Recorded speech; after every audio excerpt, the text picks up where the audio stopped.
Son las 7 am. La zona designada fue señalada en C3. Kiyotaka estaba usando un punto para la localización de GPS como ya era de costumbre. Se dio cuenta de que muchos alumnos de primero estaban en D4, lo que obviamente era sospechoso. Por parte de Housen, este se encontraba bastante cerca de la zona, pero al ser de la misma mesa no necesariamente quería decir que iba tras él.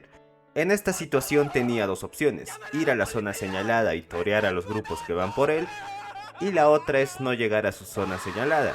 Si va por la segunda opción, estaría en peligro, debido a que el día anterior no llegó a dos de sus zonas. Esto le perjudicaría y bastante, además de que seguramente estarían persiguiéndole por todo el mapa. Tal vez ellos pierdan algunos puntos, pero si su objetivo es sacarlo, no sería tan doloroso perderlos. Ellos son muchos y pueden rotarse, por su parte Kiyotaka solamente es él. La primera es igual de complicada: ir a la zona señalada y enfrentar a los de primero. Era una acción temeraria. Después de un tiempo terminó de desmontar su tienda de campaña y volvió a usar la búsqueda de GPS. Notó que los de primero le tenían rodeado y se acercaban cada vez más. El mensaje quedó claro: si se veían, la violencia tomaría el papel protagónico. Analizando la situación objetivamente, lo mejor era huir, así que Kiyotaka emprendió carrera en dirección contraria a la zona. Una hora después, Tsubaki, Takuya y Utomiya se encontraban dirigiendo a sus tropas en busca de encarcelar a Kiyotaka. La presión era lo suficientemente estable como para hacer que Kiyotaka se retire por la fuerza, pero decidieron no recurrir a la violencia desde el principio. Este titubeo le facilitaron las cosas a Kiyotaka, quien logró salir impune de la situación. Tsubaki estaba un poco en desesperación, actualizaba el GPS cada 10 minutos, por los nervios. Takuya le preguntó si estaba bien, pero esta le dijo que no había problemas. Pasado 30 minutos, empezó a darse cuenta de su error: Kiyotaka estaba siendo escoltado. Así como los de primero se alinearon para expulsarlo, los de segundo tenían las indicaciones de bloquear a los grupos de los de primer año. Estas órdenes fueron dadas por Sakayanagi.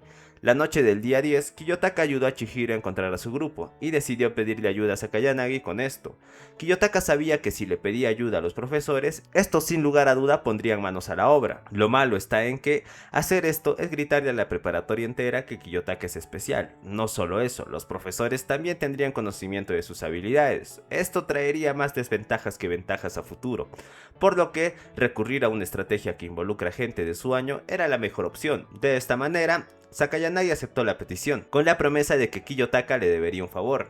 Así Sakayanagi aún tenía una duda: ¿contra quién se enfrentaba? ¿Será Tsubaki, Utomiya, Takuya o quizá con los tres?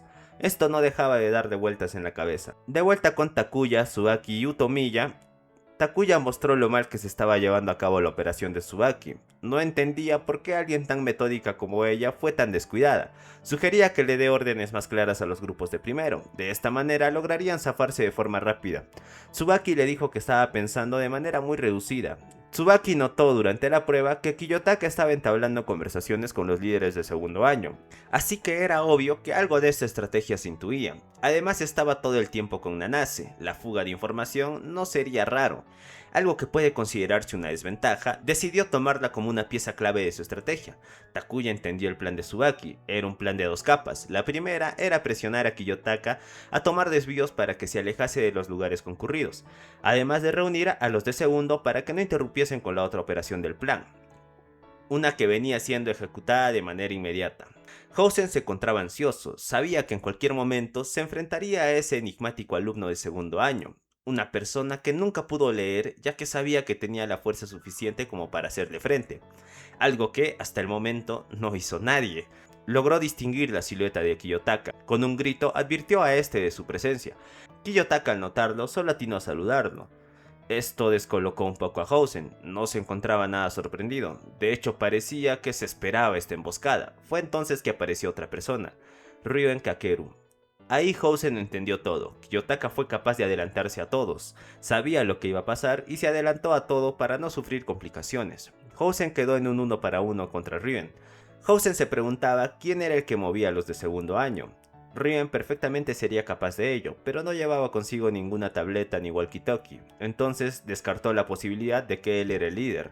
Empezaron a pelear. Ryoen lanzó un golpe directo al mentón de Housen. Este era un bicho enorme, sabía que tenía que atacar con todo desde el inicio. Lastimosamente, Housen logró evitar el impacto con su mano derecha, dándole así un cabezazo y aturdiendo a Ryoen. Housen le dijo que no era rival para él. Ryuen cuestionó si acaso existía alguien que era capaz de igualarlo. Housen respondió que sí, Kiyotaka Yanokouji, el que se le escapó por su culpa. Ryuen por primera vez dejó de sonreír. ¿Acaso Housen sabía de la verdadera naturaleza de Kiyotaka? Housen respondió que muy pocas personas fueron capaces de frenarle un golpe. Quitando eso de lado, muy pocas personas correrían directo a un cuchillo y no mostrarse lastimados pese a ser apuñalados. Ahí todo cobró sentido. Kiyotaka llevaba varios meses con un vendaje y tenía una cicatriz en la mano. Todo fue obra de Housen. La pelea continúa, pero la diferencia de físico entre ambos era abismal. Housen había lidiado varias veces con esto. El 80% de sus rivales pierden el espíritu de pelear al primer golpe. El 10% aguanta 3 o 4 golpes. El último 10% empieza a caer en desesperación. Ryuen no pertenecía a ninguno de esos grupos. Este tenía el espíritu suficiente como para seguir luchando, a pesar de la diferencia de nivel. Housen intentaba desmotivar a su superior con palabras, pero en el terreno mental, Ryuen le daba 1000 vueltas a Housen. Finalmente llegó lo inevitable, el reloj de Ryuen empezó a sonar. Kakeru estaba a su límite. Esa alarma lo confirmó. Housen se despidió con la intención de marcharse, pero Ryuen la contuvo con palabras. Housen le hizo ver la realidad. Este reloj sonará pronto por tercera vez. Ryuen le dijo que si eso sucede, entonces los profesores notarán una agresión por su parte. Housen empezó a rabiar. ¿Sería tan patético como para hacerse la víctima por no poder igualarlo en un enfrentamiento? Ryuen se puso a pensar en cómo analizaría la situación la escuela. Era obvio que sus lesiones serían tomadas en cuenta, por lo que igualar esta situación era lo mejor. Housen le propinó un derechazo en el pecho y cuando se dispuso a atacar una vez más, sus brazos fueron apresados. Dos alumnos de segundo año, Ichizaki y Albert. Esto no tenía sentido, en la búsqueda de GPS solo aparecía Kiyotaki Ryuen. Casi como leyéndole la mente, Ryuen le dijo que el pasar desapercibido es tan sencillo como romper tu reloj. Housen lo entendió todo, fue descuidado y pecó de inocente. Recriminó por este 3 contra 1 a Ryuen, pero este le dijo que solo un demente se enfrentaría en un 1 para 1 contra un gorila. Posteriormente empezó a golpear el rostro de Housen una y otra vez. Housen intentó recuperar su mano dominante, pero estaba sujetada por Albert. Le preguntó entonces por qué si tenía esa fuerza seguía las órdenes de Ryuen, pero Ryuen le respondió de que la fuerza por sí sola no basta para ganar. También es importante las estrategias y obviamente el espíritu de lucha. Aquellos que presumen únicamente de su físico están destinados a caer. Así como le acaba de pasar a él. Housen entendió aún más el error que cometió. El subestimar a alguien como Ryuen era lapidario para cualquier persona. Aquí hago un hincapié para denotar el cómo Ryuen sometió a Housen. La postura es la misma que Kiyotaka usó para derrotarlo. Esto es sin duda alguna un intento de emular a Yanokouji, pero también es la muestra del crecimiento de Ryuen. Sabía que no basta con dominar a su rival, hay que romperle el espíritu y hacerle ver hasta el final que por mucho que intente, el destino está sellado. Finalmente consigue dejar inconsciente a Housen. Ryuen se disculpó con Albert e Ichizaki, pero estos le dijeron que estaban ahí para apoyarlo, en lo que sea que él decida. Esto fue también parte de la estrategia de Ryuen. Si enfrentaban los tres a Housen desde el principio, hubiese recibido menos daño, pero inevitablemente los otros dos también tendrían lesiones. En un 3 contra 1, la escuela sospecharía, por lo que decidió recibir el daño él solo. Ordenó la retirada de ambos debido a que él se retiraría con Housen. De dejarlo solo, seguro que se recuperaría y continuaría con su búsqueda, por lo que el retirarse ambos es la mejor solución. Ichizaki y Albert lamentaron el hecho de que el grupo de Ryuen y Katsuragi no continuara. Estaban en quinto puesto. Ryuen dijo que no es del todo correcto, pero que les contará en el futuro. Finalmente ambos se fueron y Ryuen usó el cuerpo de Housen como un taburete para sentarse y reflexionar. Finalizando su llamada por walkie-talkie, agradeció la información. El informante se acercó donde estaba Housen y notó que estaba siendo trasladado por los profesores a la casilla de salida para su retiro. A su lado se encontraba Ryuen. Takuya preguntó si hasta aquí llegaba el plan para expulsar a Kiyotaka. Esta le dijo que sí. No tenían por qué cruzar más puentes colgantes, aunque algo le disgustaba. Sentía que su plan fue deshecho desde el principio. En ningún momento controló la situación. Fue superada en todo aspecto y eso le molestaba bastante. Agrégale que no tenía su entera confianza en los de primero, y ellos no confiaban tampoco tanto en ella. Esta estrategia estaba destinada a salir mal. Notó la ausencia de Utomiya. En la búsqueda de GPS se encontraba con Kito Hayato. Utomiya intentó evitar que se acercase al campamento. Intentó agarrar a Kito, pero los brazos largos del superior le sirvieron bastante para soltarse. Fue entonces que a Utomiya se le cayó el walkie-talkie, revelando así la voz de Tsubaki. Con dicha información, Kito se retiró. Utomiya contestó a Tsubaki, quien se encontraba recelosa de que Utomiya actuara por su cuenta, pero este se disculpó y le dijo que intentaba detener a Kito. Lastimosamente fracasó. Le dijo que iría para allá de inmediato. Finalizando la conversación, cambió de frecuencia su walkie-talkie y empezó a hablar con otra persona. Le dijo que se liberó de los de segundo año. Este se fue contento al saber que la líder era Tsubaki. Esta persona le respondió que hizo un buen trabajo. Con referencia al plan de Tsubaki, le alegra que fallara, pero aun si él no tomaba cartas en el asunto, Ayanokoji-senpai hubiese salido impune. Terminaron de hablar y Utomiya decidió regresar al campamento.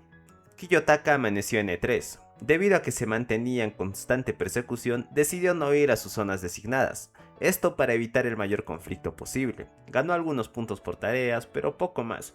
Fue entonces cuando le habló Sakayanagi. Le preguntó cómo estaba después de lo sucedido el día anterior, así como también el tema de sus puntos. Kiyotaka le dijo que todo estaba bien. Estaba agradecido con ella por prestar su cooperación. Le dijo que se dirigía rumbo a H3, que era su zona designada. Esto sorprendió a Sakayanagi, quien le dijo que Ichinose había desaparecido esta mañana. Ayanokoji le preguntó si era un accidente o si se debe a alguien externo. Sakayanagi respondió que era decisión propia. Ichinose salió con dirección a E3. También confirmó que perdió un punto, por lo que todo parece indicar que Ichinose estaba buscándolo. Se encontraba ahora mismo en el ala opuesta de la zona en la que se encontraba Kiyotaka. Este le dijo que no podía esperarla, llevaba prisa. Sakayanagi lo entendió y no le dijo nada más. Si Ichinose se retira, no sería tan relevante debido a que la prueba acaba ese mismo día a las 3 p.m. Le pidió que si se le encontraba, le preguntase qué pasaba, terminando así su llamada. El segundo movimiento de Kiyotaka se mostró en su tableta, era Hirose, una zona muy lejana. Sentía que era ridículo, pero no tuvo más opción que ir. Fue entonces que una persona gritó su nombre, era Honami Ichinose, quien le dijo que estaba buscándolo. Cruzó Rau del río para llegar hasta él. Comenzó a contarle como buenamente podía, debido a que se encontraba agitada por estar como loca corriendo por toda la isla, que Kiyotaka estaba en peligro. Cuando su reloj se rompió, ella se topó con Tsukishiro y el profesor Shiba. Estos la amenazaron con expulsión de sus compañeros, pero sentía que no podía dejar tirado a Kiyotaka. No lo podía dejar a su suerte. Este le dijo que no debía arriesgarse de esa manera. Después de todo, él es su enemigo. Pero Ichinose respondió que eso no era así, que realmente a ella, Kiyotaka le gustaba. Una declaración que desde hace mucho Ichinose guardaba en el pecho, algo que por fin pudo decir. Kiyotaka aceptó sus sentimientos y le agradeció por la información, pero no podía responderle ahora. Sentía que no era el momento, e Ichinose aceptó este hecho. Kiyotaka tenía sus razones, no podía contarle lo de aquella hora. No quería desanimar a Ichinose en lo que resta de prueba, por lo que decidió callar y decirle que se dirigiría a I2. Ichinose no quería, pero Kiyotaka tampoco pensaba causarle problemas a la clase 2C, por lo que ir sería lo mejor. Creo que en este punto es en el que Ichinose terminó por anular todas sus oportunidades de llegar a la clase A. Durante toda la temporada 4 e incluso la temporada 3, Honami estuvo tomando decisiones equivocadas con referencia a la lucha de clases. Como persona es increíble, eso es verdad, pero como líder deja mucho que desear. Aquí mismo antepuso sus sentimientos por encima de su clase, pese a tener una desventaja clara con referencia al resto. Este tipo de acciones no es algo que harían Ryuen, Sakayanagi o incluso la propia Horikita. Sus decisiones llevaron al fracaso a una clase que le confió el rol de líder y las consecuencias se irán viendo más adelante. Cerca de la zona señalada, Kiyotaka se encontró con un campo algo rocoso. Decidió esconder sus cosas en un arbusto. No sabía qué seguía de aquí en adelante, por lo que su mochila solo sería un estorbo. Cuando se disponía a llegar a la zona, fue interceptado por Nagumo. Este sostenía una tableta, lo que significaba que estaba buscándolo. Kiyotaka miró con curiosidad a Nagumo. Este empezó a cuestionar el por qué se encontraba en esa zona.